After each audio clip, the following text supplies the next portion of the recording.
noches.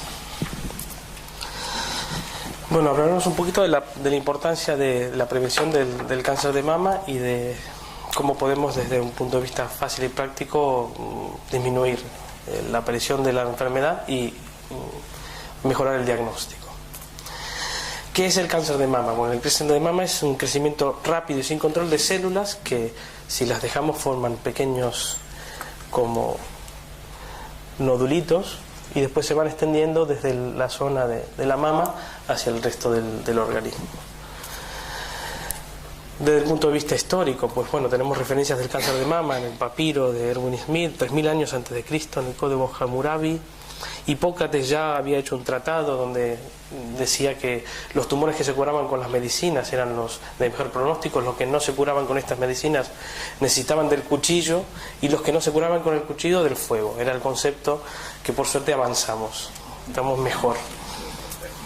También hay el sexo con Nero Áureo y ya Galeno, se considera que Galeno fue el primero que hizo las primeras intervenciones quirúrgicas para el cáncer de mama.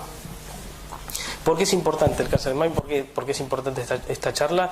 ¿Y por qué es importante un poco todo lo que vamos a hablar? Porque se ha convertido en la primera causa de muerte por cáncer en las mujeres. Muy importante. También hay un aumento de la incidencia en las últimas décadas. 1 de cada 20 mujeres desarrollará cáncer de mama antes de los 75 años. La edad media del diagnóstico es entre los 57 y 58 años. Esto es en el caso de que no sean hereditarios. Tanto el gran porcentaje, hasta el 67%, son en mujeres posmenopáusicas, o sea que el target es este momento, la menopausia. Ahí es donde aumenta la importancia de la prevención.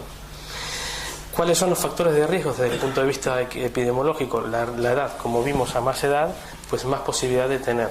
Como comentaba antes el doctor Gumar, las mutaciones genéticas. Gente que tiene mutaciones en el BCRA1 y 2, pues tiene más probabilidad de cáncer. La historia familiar y personal de cáncer de mama también es un riesgo importante y principal. Alta densidad en las mamografías en mujeres posmenopáusicas. Una hiperplasia típica, es decir, células que ya están mostrando algún grado de transformación. Y hay otros factores de riesgo que tienen que ver casi todos con una exposición de manera un poquito más prolongada a los estrógenos, a las hormonas femeninas.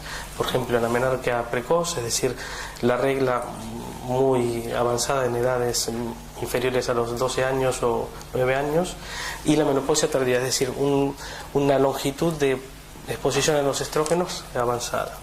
Lo mismo en el caso de no tener hijos o tener un hijo de manera tardía, no realizar la lactancia materna, la obesidad en el periodo menopáusico, es decir, la obesidad de alguna manera también aporta más estrógenos al tejido mamario, y el uso prolongado de terapia hormonal sustitutiva. También está como factor de riesgo pero secundario la alta ingesta de alcohol y el tabaco. Entonces, ¿qué podemos hacer? ¿Cómo podemos hacer lo que se llama una prevención primaria? Es decir, que no aparezca, disminuir la aparición del cáncer de mama. Sobre todo lo que podemos hacer todos, llevar una vida saludable, con ejercicio físico, dieta equilibrada, evitar el alcohol y no fumando. Tener un cuidado muy importante en la utilización de terapia hormonal sustitutiva, sobre todo a partir de los 50 años. En el caso de enfermedades premalinas, como eran las hiperplasias, pues eso habitualmente el servicio de oncología puede hacer algún tipo de tratamientos para prevenir la aparición de la enfermedad. Y en el caso de historia familiar, pues lo que dijo el doctor Gumar, el consejo genético y todos los aportes que hay en ese sentido. Diagnóstico precoz, es decir, la prevención secundaria. ¿Cómo podemos hacer para que si aparece vayan mejor las cosas y saberlo lo más pronto posible? Yo aquí les hablaré un poco de la exploración mamaria, que es lo que no tocan los otros compañeros que hablarán. Lo primero es la localización. Habitualmente la localización, la gran mayoría están si dividimos mentalmente la mama en 4 cuadrantes, pues la mayoría están en el cuadrante que está más cerca de la axila, el cuadrante supraexterno. Eso es importante porque es además donde hay más tejido mamario. ¿Qué se hace en estos casos? Pues empezar a buscar diferencias entre ambos pechos. Como las mamas son órganos bilaterales y simétricos, pues cualquier diferencia puede orientarnos a que está pasando algo. Lo primero, verse ante el espejo en diferentes posiciones para ver esta asimetría que buscábamos entre los dos pechos, con los brazos levantados o con los brazos así como si fuera un florero. Otra manera es hacer la palpación. Hay muchas maneras de palparse el pecho, pero sí hay que hacerlos en diferentes posiciones y sobre todo recorriendo todo el pecho. Hay gente que dice que ir desde arriba para abajo recorriendo todo el pecho, otros que abogan por una palpación como centrípeta, es decir, empezar desde el pezón y empezar a dar vueltas por el pecho para ver tocar algo, y otro es ir de los diferentes cuadrantes del pecho hasta llegar al pezón para tratar de palparse todo. ¿Qué pasa con todo eso? Que todo tiene limitaciones.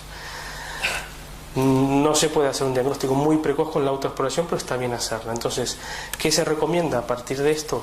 Participar en programas preventivos de detección precoz, inscribirse, seguir las pautas de recomendaciones preventivas según la edad y riesgo, y visitarnos periódicamente, claro. ¿Qué voy a decir? Correcta alimentación, ejercicio físico contribuyen a la prevención de cáncer de mama y otras enfermedades importantes. Claro, todo es lo mismo. Ya nos comentaremos ahora más adelante, pero en el diagnóstico precoz el pilar fundamental de todo es la mamografía.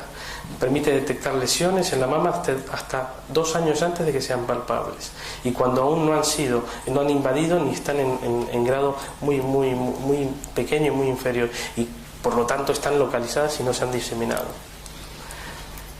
También es posible aplicar tratamientos mucho menos agresivos con el diagnóstico precoz, con menos secuelas, tanto físicas como psicológicas. Hay varios métodos de campaña de screening, pero la mayoría se hacen entre los 50 y los 65 años, con una mamografía entre 1 a 2 años, y si hay factores de riesgo se puede comenzar antes. También hay otras pruebas que complementan, como la ecografía mamaria y la resonancia magnética nuclear. Pues ya está. Muchas gracias.